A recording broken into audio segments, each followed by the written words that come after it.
Okay, so these are toss-ups over the You Gotta Know Economists and their works from NAQT. There are only 16 questions, so let's go ahead and get started. Toss-up number 1. This thinker wrote about a professor who irritates his department with the Index of Irrational Expectations, Montgomery Marvin.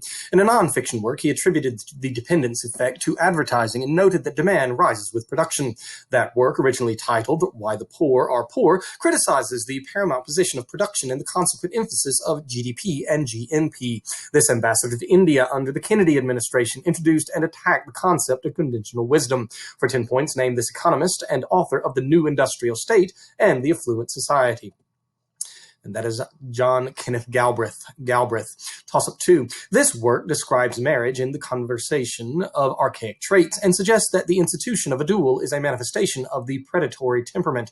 This work asserts the gambling propensity is a trait of the barbarian temperament in the section The Belief in Luck. This work describes how people pursue social status by acquiring money through the process of pecuniary emulation, which is linked to this work's description of how the title group spends just to display its wealth. For 10 points, name this book that discusses conspicuous consumption, written by Thorstein Veblen. And that is The Theory of the Leisure Class. Toss-up number 3. This man criticized what he saw as the presupposition of the division of labor in Pierre-Joseph Proudhon's The Philosophy of Poverty. He argued that philosophers have only interpreted the world in various ways. The point is to change it, in his theses on Feuerbach. He had previously broken from the young Hegelians in the German ideology by advocating a dialectical materialist view of history. He also identified the proletarian revolution as the source of power in Das Kapital. For 10 points, name this German economist who urged the workers of the world to unite in his Communist Manifesto. And that is Karl Marx. Toss-up number 4. One hypothetical situation presented in this book discusses the possibility of filling bottles of money and leasing the right to private employers to dig them up. Milton Friedman developed the permanent income hypothesis as a refutation of the absolute income hypothesis found in this book, which also introduces the MPC curve and the idea that people prefer cash to securities or liquidity preference. Most famously, this book established principles of macroeconomics that encourage government spending in order to stimulate the economy during times of depression. For 10 points, name the magnum opus of John Maynard Keynes. And that is The General Theory of Employment, Interest, and Money, often referred to as only the general theory. Toss-up number 5. This man believed that sympathy and self-interest were complementary, and he theorized the gratitude prompted man towards reward, while resentment prompted man towards punishment. He wrote that sympathy arose from a desire to follow natural laws in his The Theory of Moral Sentiments, and in another work, he described smuggling as a legitimate practice in the face of unnatural law. He used a pen factory to demonstrate the efficiency of the division of labor. For 10 points, name the Scottish economist who wrote about an invisible hand in The Wealth of Nations. That is Adam Smith. Toss-up 6. This quantity should increase by a constant amount per year according to one thinker's namesake K% rule. By the equation of exchange, price level times real value of aggregate transactions of this quantity is equal to its velocity. Gresham's law states that the bad form of it drives out the good variant. A type of policy named for this thing is contrasted with fiscal policy and was championed by economists like Milton Friedman. The fiat type of this thing gains its value from government, and the MO category of this thing includes currency. For 10 points, name this thing that can be exchanged for goods and services. And that is money. Toss-up number 7. This thinker described how the co-location of factories helps create positive externalities via what he called the industrial atmosphere. This thinker developed the earliest version of the quantity theory of the Cambridge equation, describing a quantity theory of money. This author of Industry and Trade called Henry Sidgwick his spiritual mother, and Sidgwick, in return, was influenced by his The Economics of Industry. This economist's most famous book made the first major use of graphs to display what he likened to scissors that determine price, the supply and demand curves. Utility curves for a given fixed level of income determine this economist's namesake demand function.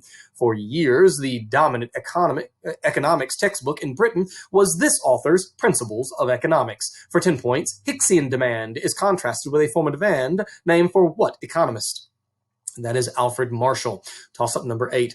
This man helped to develop sequential sampling while working at Columbia during World War II. This man explored the financial impact of professional licensing, and this founder of Ed Choice, penned one famous text to his wife, Rose. This advisor to Ronald Reagan reevaluated the consumption function in his permanent income hypothesis and used his theory of a natural rate of unemployment to predict stagflation. With Anna Schwartz, this Nobel Prize winner wrote A Monetary History of the United States. For 10 points, named this monetarist, economist, and author of Capitalism and Freedom, who founded the Chicago School. And that is Milton Friedman. Toss-up number 9. Amartya Sen criticized many of his economic theories in collective choice and social welfare. This philosopher wrote about sensation and association in psychological theory of the belief in an external world and placed a high importance on societal ethics and their breakdown in a work that elaborated on and slightly modified a book by his father James. He was one of the first philosophers to treat human nature as a science, a study he called ethology, noting that unlike physical phenomenon, human actions were not dependent simply on their present state. For 10 points, give the name of this 19th century British philosopher and economist known for utilitarianism and his book on liberty. And that is John Stuart Mill. Toss-up 10. This economist argued that government fiscal policy should not influence consumer spending in his namesake equivalence theory. He argued for the use of metal as currency in The High Price of Bullion and asserted that high commodity prices increase rent. This opponent of the Corn Laws used a work by Thomas Malthus to propose that wages paid by employers in the long run would equal the minimum wage needed for survival. He described his theories and principles of political economy and taxation. For 10 points, named this British economist who proposed comparative advantage. That is David Ricardo. Toss-up number 11. One section of this work discusses the validity of Charles Fourier's description of certain spaces as mitigated jails. According to Jürgen Habermas, one theory described in this work was subverted by the increase in reflexive labor. This work was the first to use the term primitive accumulation, which describes the origins of class distinctions. In addition to the value form, this work describes the attribution of seemingly intrinsic value to tradable items, a concept known as commodity fetishism. The second and third volumes of this work were published posthumously by Frederick Engels. For 10 points, name the seminal economic text by Karl Marx. And that is Das Kapital. Toss-up number 12. This man posited that enterprise was in conflict with useful effort and that output was wasted by inefficient institutions in one work, while another of his essays connects private property with patriarchal ownership marriage. The nature of sabotage marks the title group as the vehicle for socialism, according to one thesis of this author of The Instinct of Workmanship and The Barbarian Status of Women. He warned that the machine process resulted in industry doing largely useless work in the theory of business enterprise. This author of The Engineers and the Price System linked the barbaric origins of gambling and sports with businessmen and the clergy, examples of the titular worker-opposing group of his best-known work. That work examines pecuniary emulation and dubs the purchase of goods for the use as status symbols conspicuous consumption. For 10 points, name this author of The Theory of the Leisure Class.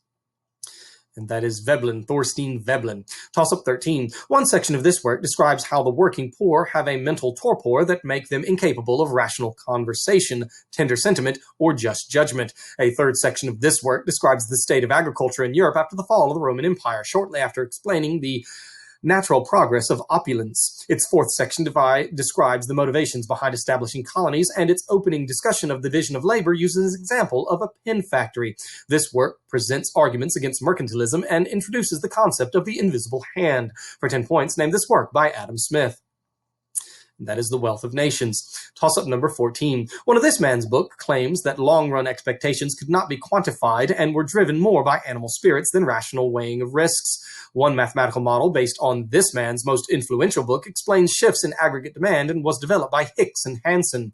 That book by this man inspired the ISLM model and rejected the idea that the supply creates its own demand and argued that an economy with full employment was really a special case. This man attacked the Treaty of Versailles in The Economic Consequences of the Peace and argued for government spending to boost demand during depressions. For 10 points, named this British father of modern macroeconomics who wrote The General Theory of Employment, Interest, and Money.